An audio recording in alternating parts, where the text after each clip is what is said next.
Then after फिर हम check करेंगे क्या उसमें मॉलिक्यूलर फार्मूला सेम होता है, तो चेक करेंगे क्या फंक्शनल ग्रुप सेम है होगा तो फंक्शनल आइसोमेरिज्म। उसके बाद हम देखेंगे चेन आइसोमेरिज्म। चेन आइसोमेरिज्म में हमने बताया था कि मॉलिक्यूलर फार्मूला सेम होना चाहिए, फंक्शनल ग्रुप सेम होना चाहिए, या पीसीसी डिफरेंट होना चाहिए, या साइड चेन डिफरेंट होना चाहिए। अब लिखेंगे position isomerism, position isomerism formula. तो हमने क्या देखा, सबसे पहले क्या होना चाहिए, मॉलिक्यूलर फार्मूला जो होना चाहिए वो सेम होना चाहिए। दूसरी बात, फंक्शनल ग्रुप जो होना चाहिए वो भी क्या होना चाहिए, सेम होना चाहिए। तीसरी बात करें तो हम क्या लिखेंगे, पीसीसी। पीसीसी का मतलब है पैरेंट कार्बन चेन, यानी ये भी क्या होना चाहिए, ये भी होना चाहिए सेम। इसके बाद हम देखेंगे नंबर ऑफ कार्बन या नंबर ऑफ ब्रांच। तो ब्रांच जो होना चाहिए वो भी क्या होना चाहिए, सेम होना चाहिए। तो डिफरेंट क्या होना चाहिए, पोजीशन। तो यहाँ जो होना चाहिए पोजीशन ऑफ, पोजीशन डिफरेंट होना चाहिए। तो किस किस का पोजीशन डिफरेंट होगा, तो लिखेंगे पोजीशन ऑफ फंक्शनल ग्रुप, या हम लिखेंगे पोजीशन ऑफ ब्रांच, या हम लिखेंगे पोजीशन ऑफ मल्टीपल बॉन्ड। क्या लिखेंगे, position of multiple bond, position of multiple bond, या हम क्या लिखेंगे, पोजीशन ऑफ ब्रांच। मेरा स्टूडेंट सबसे पहले किसी भी कंपाउंड अगर देता है तो उसमें हमको क्या चेक करना है, compound having same molecular formula, यानी दो मॉलिक्यूलर फार्मूला जो होना चाहिए वो सेम होना चाहिए। हमने पिछले क्लास में ट्रिक भी बताया था कि मॉलिक्यूलर फार्मूला हम कैसे निकालते हैं। देखिएगा, C triple bond, C single bond, C single bond, C. Hydrogen जानते हो, वो आता है, बोलो। यहाँ होगा 3 हाइड्रोजन, यहाँ होगा 2 हाइड्रोजन, यहाँ पर कितना होगा, 1 होगा, नहीं होगा। यहाँ पर कितना होगा, 1 होगा। क्या हम लोगों ने बताया था कि देखो बाबू 4 कार्बन है तो लिखेंगे C4। इसके लिए कॉल कर लेते हैं, पहले फॉर्मूला बना लेते हैं, C triple triple triple C C, ठीक है। यहाँ लिखेंगे H3, यहाँ लिखेंगे H3। तो मेरा स्टूडेंट हमने बताया था कि देखिए कार्बन कितना है, 1 2 3 4, 4 कार्बन है, 4 कार्बन है। यस एक सेकंड रुक जाओ, देखो यार हम क्या लिखे, कार्बन कितना है, C4 है, ठीक है। देखो बाबू यहाँ पर देखो, अगर C4 है तो हमने बताया था कि देखो अगर सिंगल बॉन्ड डबल बॉन्ड, कितना डबल बॉन्ड है, 2 पाई बॉन्ड है इसमें। अगर 2 पाई बॉन्ड है दैट मींस हाइड्रोजन अवकाश से कितना कम हो जाएगा, 4, यानी यहाँ पर क्या लिखेंगे, C4H6, यहाँ क्या लिखेंगे, C4H6। क्या दोनों ही कंपाउंड का मॉलिक्यूलर फार्मूला सेम है, बिल्कुल है। यहाँ पर लेकिन देखेंगे तो यहाँ पर जब हम देखेंगे तो मॉलिक्यूलर फार्मूला सेम, दोनों में फंक्शनल ग्रुप है ही नहीं, पैरेंट कार्बन चेन भी सेम, ब्रांच भी नहीं है इसमें। तो क्या देखेंगे, पोजीशन ऑफ फंक्शनल ग्रुप तो है ही नहीं, ये क्या होना चाहिए, ये होना चाहिए डिफरेंट, इसमें है नहीं। ब्रांच को देखेंगे तो भी डिफरेंट होना चाहिए जो कि इसमें है नहीं। और हम देखेंगे position of multiple bond, numbering करेंगे 1 2 3 4, यहाँ क्या करेंगे 1 2 3 4, यानी यहाँ डबल बॉन्ड ट्रिपल बॉन्ड किसके किसके बीच में है, 2 और 3 के बीच में, और इसमें जो ट्रिपल बॉन्ड है वो किसके किसके बीच में है, 1 और 2 के बीच में। तो जब मल्टीपल बॉन्ड का जो नंबरिंग है वो अलग अलग पोजीशन पे होता है, यानी position of multiple bond different होगा, इसको क्या बोलेंगे, इसको बोलेंगे पोजीशन आइसोमेरिज्म। नोट करिएगा।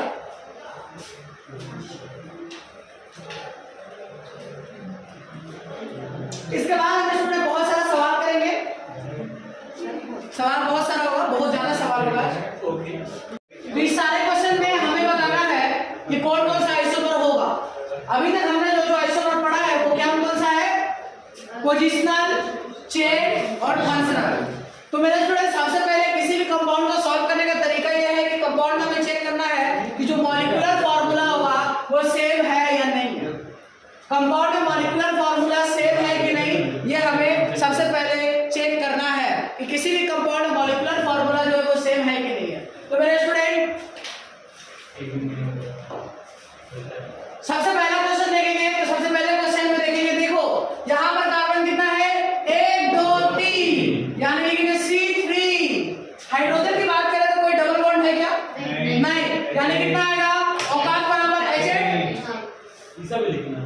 क्वेश्चन हाँ H8 उसके बाद क्या लिखेंगे O। अभी अभी अभी से बोर्ड पे फोकस करना है, आंसर बताना है, ठीक है स्टूडेंट? क्वेश्चन बाद में नोट कर लेना, ऐसा बताना है, ठीक है? चलो याद रखो 1 2 3 तीन कार्बन है तो लिखेंगे, और कोई भी डबल बॉन्ड नहीं है दैट मींस हाइड्रोजन औकात बराबर, यानी कितना हो जाएगा H8O। सही बात है, दोनों का मॉलिक्यूलर फार्मूला अगर सेम है तो that means these are the isomers. अब हम देखेंगे क्या फंक्शनल ग्रुप दोनों में सेम है, यानी ये फंक्शनल आइसोमर नहीं होगा। तो पहले बात हम चेक करेंगे फंक्शनल आइसोमर नहीं है। नेक्स्ट क्या चेक करेंगे? पोजीशन आइसोमर है। क्यों? क्योंकि देखो बाबू पेरेंट चेन सेम है, पेरेंट चेन सेम है, फंक्शनल ग्रुप का जो पोजीशन है वो डिफरेंट है, दैट मींस ये पोजीशन आइसोमर होगा। नेक्स्ट सवाल को समझते हैं कंपाउंड का। C2 यहां लिखेंगे C2, हाइड्रोजन कितना होगा? तो देखो कोई भी डबल बॉन्ड नहीं है, हाइड्रोजन कितना होना चाहिए? एक औकात बराबर, लेकिन यहाँ पर क्या है? दो क्लोरीन सब्स्टिट्यूट कर दिया है, यानी कितना आ जाएगा H4Cl2। यहाँ क्या आ जाएगा H4Cl2। तो दोनों का मॉलिक्यूलर फार्मूला क्या है? सेम है। अगर मॉलिक्यूलर फार्मूला सेम होता है तो फंक्शनल ग्रुप चेक करेंगे, फंक्शनल ग्रुप नहीं है मींस फंक्शनल आइसोमर नहीं है। तो आगे क्या चेक करेंगे? पोजीशन। यहां देखेंगे ये दोनों Cl एक कार्बन पे लगा है और यहां पर जो दोनों Cl है वो अलग-अलग कार्बन पे लगा है, यानी दोनों क्या हो जाएगा? Position isomerism. मेरे स्टूडेंट इसका नाम याद कर लीजिएगा कि जब क्लोरीन को एक ही कार्बन पे लगाते हैं, ध्यान से सुनिएगा, जब क्लोरीन को एक ही कार्बन पे लगा रहे, दो क्लोरीन एक ही कार्बन पे लगा रहता है तो इसका नाम रहता है जेमिनल। क्या बोलेंगे? Geminal dihalide, geminal dihalide, geminal dihalide. जब एक ही कार्बन पर दो क्लोरीन लगा रहेगा तो जेमिनल डाइहैलाइड, यानी कोई भी दो हैलोजन एक ही कार्बन पे लगा हुआ है तो नाम हो जाएगा जेमिनल डाइहैलाइड। और हाँ, और अगर जब क्लोरीन अलग-अलग यानी पड़ोस-पड़ोस वाली कल्लो रानी के पास अगर Cl लगा रहता है तो इसका नाम देते हैं विसिनल डाइहैलाइड। क्या नाम देंगे? विसिनल डाइहैलाइड। कहीं एग्जाम में आ सकता है कि विसिनल डाइहैलाइड और जेम डाइहैलाइड जो है वो क्या है? कौन सा आइसोमर है? दो हैलोजन एक ही कार्बन पे लगा रहेगा तो जेमिनल। ठीक है, आगे बढ़ते हैं। देखिए मेरे स्टूडेंट नेक्स्ट क्वेश्चन, ये तो अभी कराया था भाई साहब। मॉलिक्यूलर फार्मूला कैसे निकालेंगे? कार्बन कितना है? 4। कार्बन कितना है? 4। यानी हम लिखेंगे हाइड्रोजन में डबल बॉन्ड है तो हाइड्रोजन को क्या कर देंगे? कम कर देंगे। दो डबल बॉन्ड है तो हाइड्रोजन का हो जाएगा 4 कम हो जाएगा, यानी हो जाएगा C4H6। C4H6। हम देखेंगे क्या इस दोनों क्वेश्चन में फंक्शनल ग्रुप है? तो नहीं है। तो क्या चेक करेंगे? पोजीशन। और यहाँ पर देखेंगे ट्रिपल बॉन्ड यहाँ लगा हुआ है और यहाँ पर देखेंगे तो ट्रिपल बॉन्ड यहाँ लगा हुआ है। ठीक है, चेन पहले चेन चेक कर लेंगे। चेन क्या है? दोनों में पेरेंट कार्बन चेन सेम है, यानी चेन आइसोमर नहीं होगा। तो क्या होगा? Position isomerism. क्या हो जाएगा? Position isomerism. नेक्स्ट क्वेश्चन देखते हैं। नेक्स्ट क्वेश्चन में देखेंगे, नेक्स्ट क्वेश्चन देखेंगे, यहां पर देखेंगे यहां पर एसिड हैलाइड लगा हुआ है और यहां पर क्या लगा हुआ है? एल्डिहाइड लगा हुआ है। तो सबसे पहले क्या चेक करेंगे? Molecular formula. 1 2 3 4 यानी C4। हाइड्रोजन कितना होना चाहिए? डबल बॉन्ड है यानी औकात से थोड़ा सा कम। कितना कम? 2 कम। और यानी क्या लिखेंगे? एक Cl है यानी क्या लिखेंगे? C4 होना कितना चाहिए था? 10 होगा कितना? 7 Cl। ओ अच्छा अच्छा अच्छा अच्छा, यहाँ भी होगा C4H7Cl। ओ अच्छा, ओ अब देखिएगा दोनों का मॉलिक्यूलर फार्मूला क्या है मेरे दोस्त? सेम है। फिर चेक करेंगे फंक्शनल ग्रुप।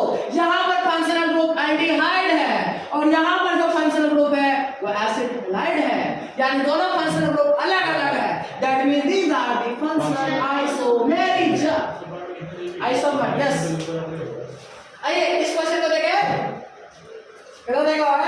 1 2 3 4 यानी C4। यहाँ कितना होगा? C4 3 2 5 2 7 और 2 9 C4 H9 N बोलो। और हाइड्रोजन देखेंगे कितना होगा? 1 क्वेश्चन मिस्टेक है यानी ये नॉट आइसोमर होगा क्योंकि इसका में देखेंगे 1 2 3 4 C4 हाइड्रोजन देखेंगे कितना हो जाएगा? कितना हो जाएगा? एक डबल बॉन्ड है यानी क्या लिखेंगे? H7Cl O।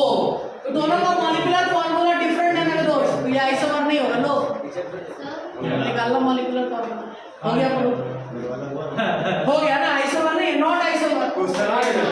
आएगा एग्जाम में आएगा ऐसा कि जिसमें आइसोमर होगा ही नहीं। क्यों नहीं होगा? क्योंकि मॉलिक्यूलर फार्मूला सेम नहीं है। मॉलिक्यूलर फार्मूला सेम होगा तभी आइसोमर होगा। ये वाला सर फिर से बताइएगा, नीचे वाला ये वाला फार्मूला निकाला।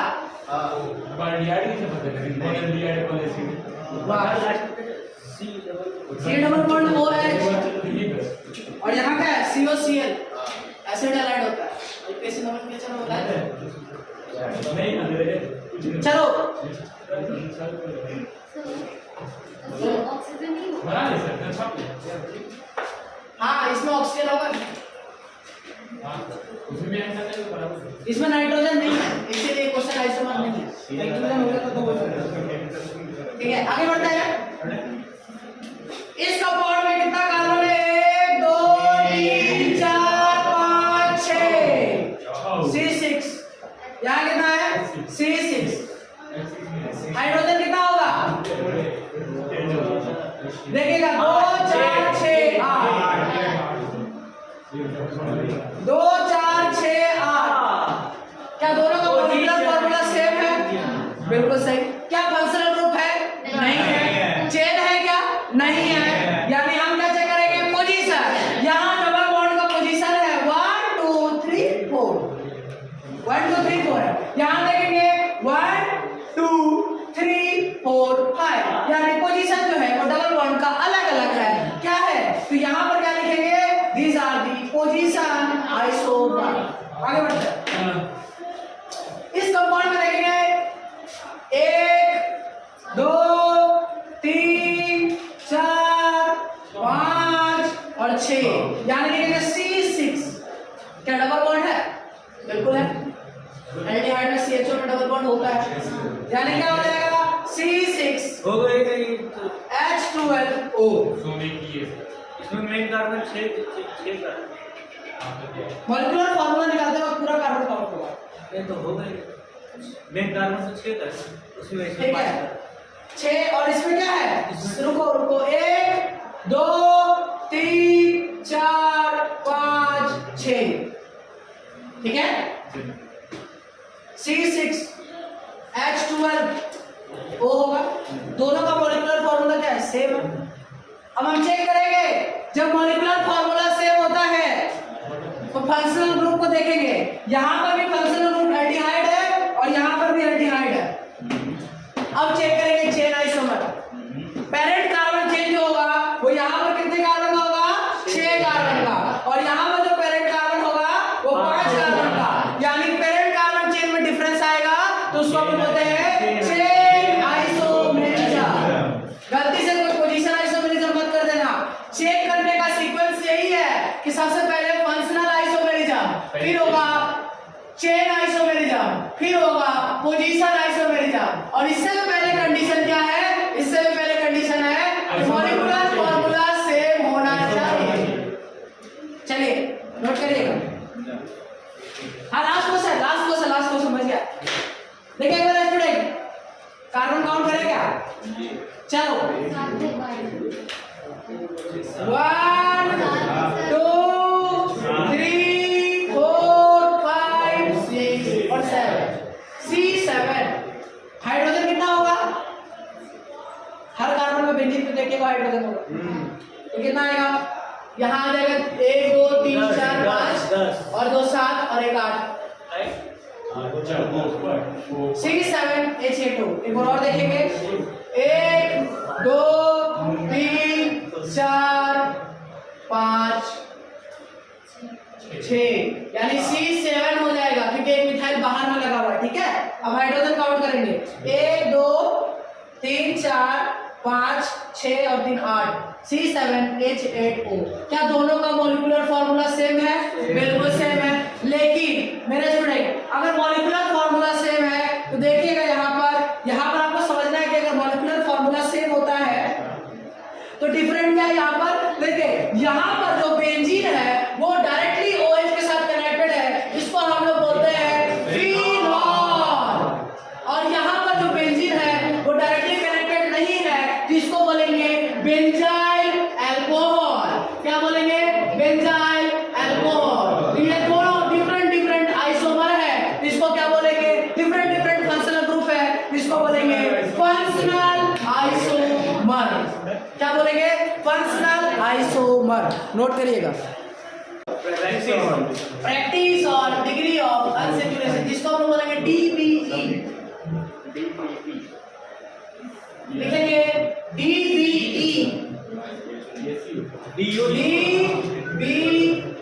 जिसका DBE से भी जानते हैं, जिसका नाम होता है double bond equivalent.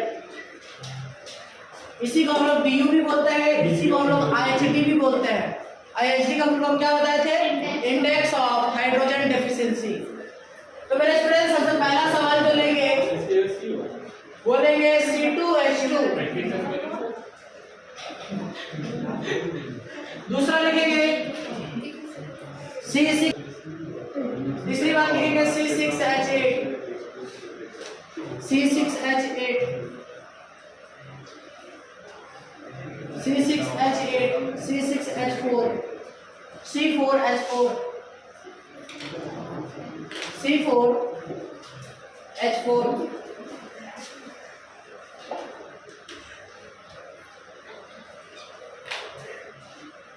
C6D4,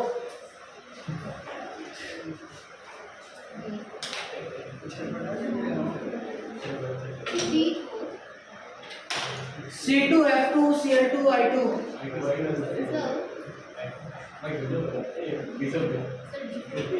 D4 यानी हाइड्रोजन का आइसोटोप ड्यूटेरियम।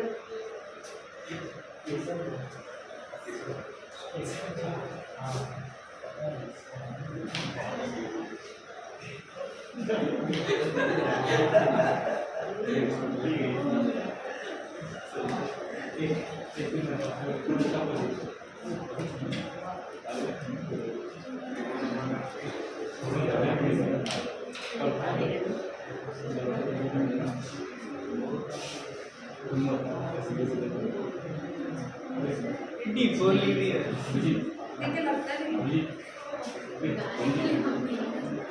चलो D4 ही है। डाइमिथाइल। चलिए देखेंगे तो कैसे सवाल को करते हैं सॉल्व। एक सवाल को मैं बताऊंगा, उसके बाद आपको सॉल्व करना है। ठीक है, लास्ट वाला देखिए, किसी भी सवाल को सॉल्व करने के लिए सबसे पहले हम यहाँ पर ट्रिक ही लगाएंगे। तो देखो बाबू, अगर हमने सीखा था कि अगर हाइड्रोजन 2 होगा, ध्यान से देखो, हाइड्रोजन अगर 2 होगा तो औकात के अनुसार हाइड्रोजन कितना होना चाहिए? 2 और 6 होना चाहिए। कितना घट? 4 घट। तो यहाँ पर हम ना हमेशा लिखते चलेंगे कि होना कितना चाहिए था। तो फिर यहाँ से यहाँ आते वक्त जरा देखो तो डिफरेंस कितने का है? 4। यहाँ से यहाँ हाइड्रोजन का डिफरेंस कितने का है? 4। यानी हम लिखेंगे एंड डेल्टा H जो हो जाएगा वो कितना आ जाएगा? 4 आ जाएगा। अगर डेल्टा H 4 आता है तो DBE इक्वल टू हो जाएगा 4/2, यानी आंसर कितना आ जाएगा? 2। यानी हम हर बार लिखने से करेंगे। देखिए जैसे आपने कहा C6H4, ठीक है, C6H4 होना क्या चाहिए? C6H14, C6H14, ठीक है, C6H14। तो मेरे स्टूडेंट C6H14 होना चाहिए था, लेकिन हो कितना रहा? हो रहा है C6H4, यानी C6H4 हो रहा। तो यहाँ से यहाँ हाइड्रोजन का डिफरेंस कितने का है? 10 का। यानी हम DBE निकालना चाहेंगे तो कितना आंसर आएगा? 5। यानी जब भी डिग्री ऑफ अनसैचुरेशन आएगा, इसका मतलब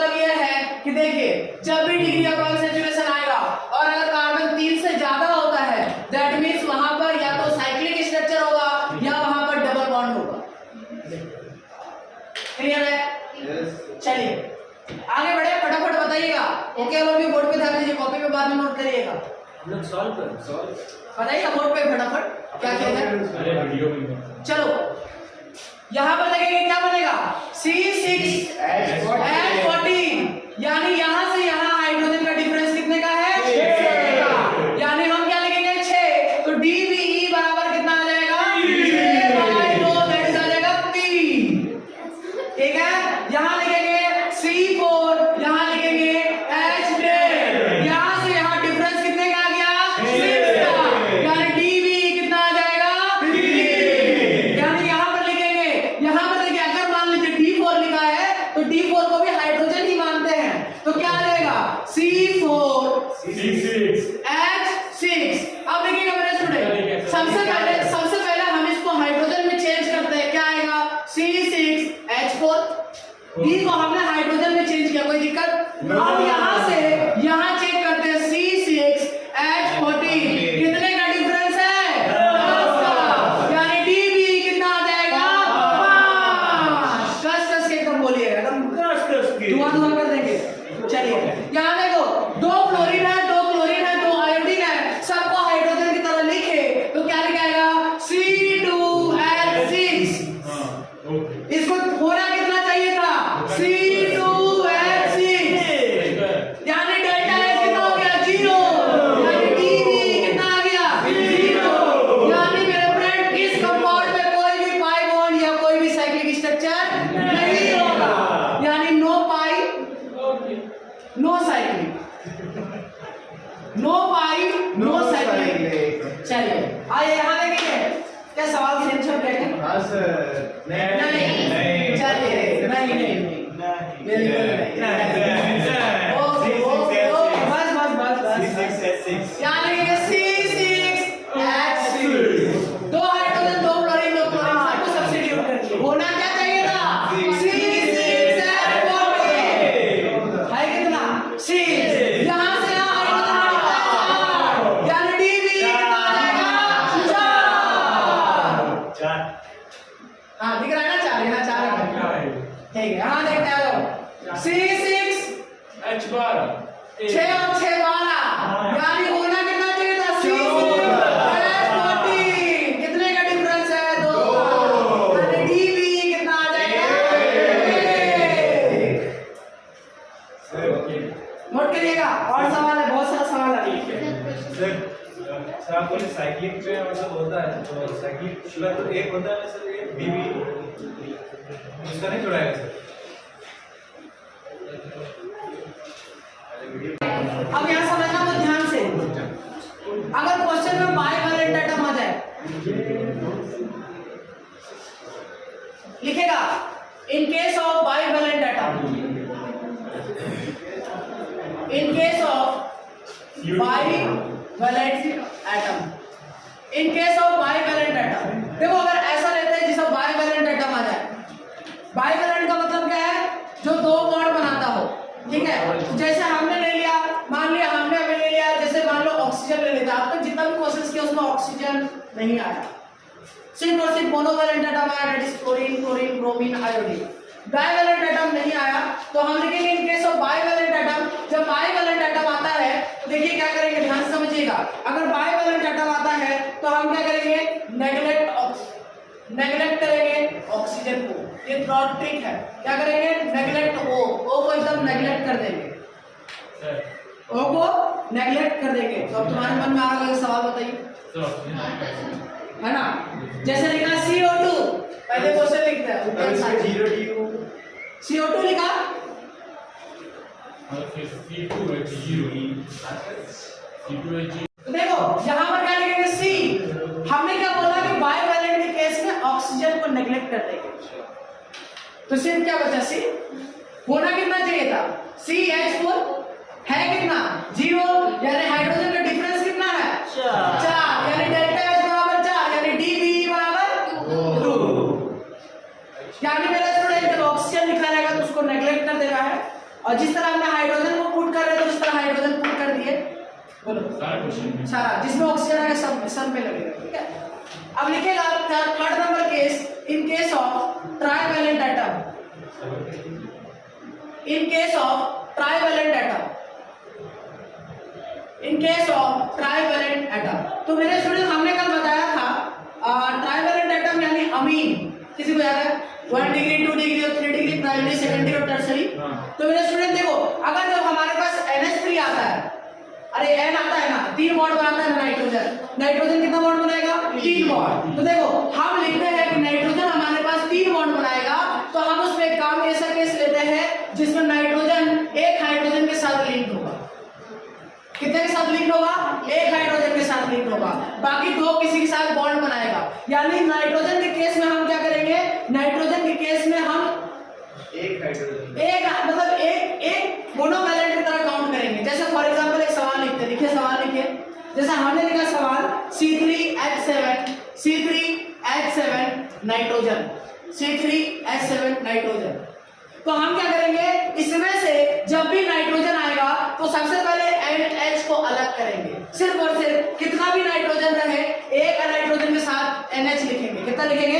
NH। यानी हम क्या लिखेंगे, देखो C3 लिखा, यहां पर लिख देंगे NH। अब बताओ कितना हाइड्रोजन बचा?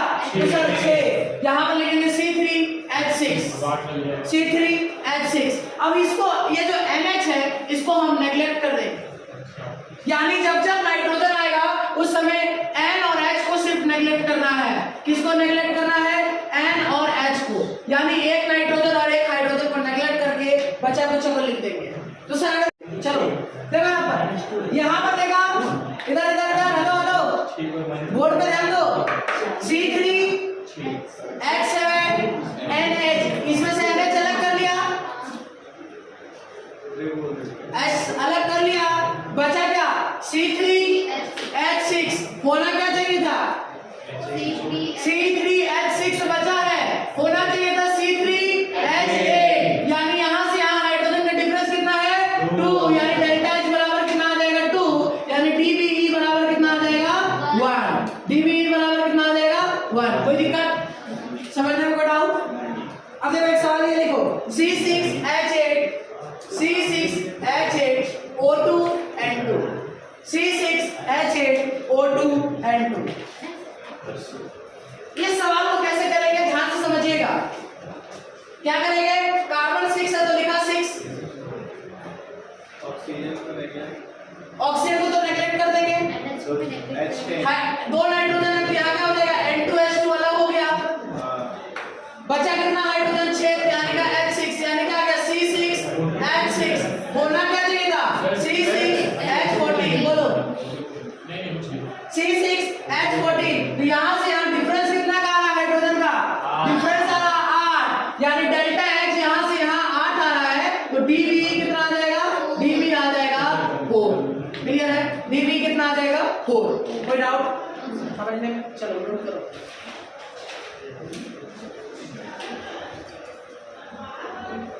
एक सवाल और समझते हैं, लिखा हुआ है C2N2। ऐसा केस ले लेते हैं जिसमें हाइड्रोजन नहीं होगा। तो हमने क्या लिखा? हमने बोला कि सर देखिए C2 होगा और ब्रैकेट में क्या लिखेंगे? N2 है तो N2H2 लिखेंगे। सही बात है। तो बचा क्या?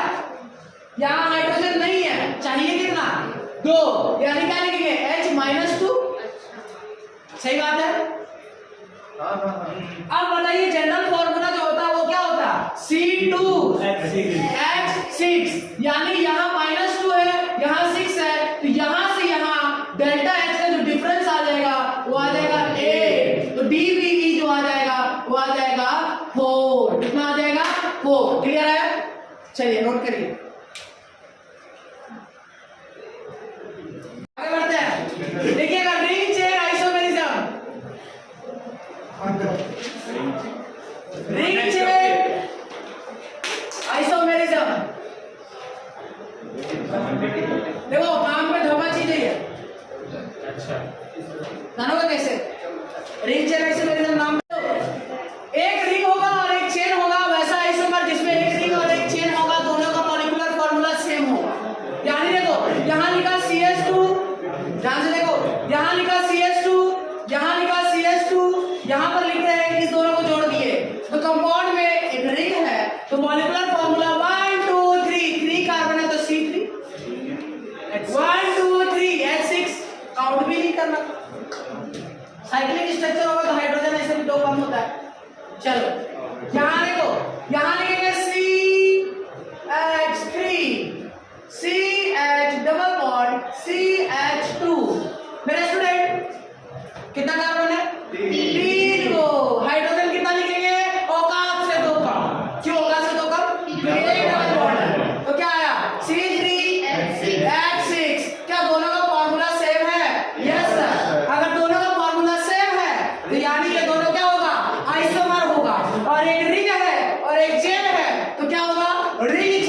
आइसोमेरिज्म।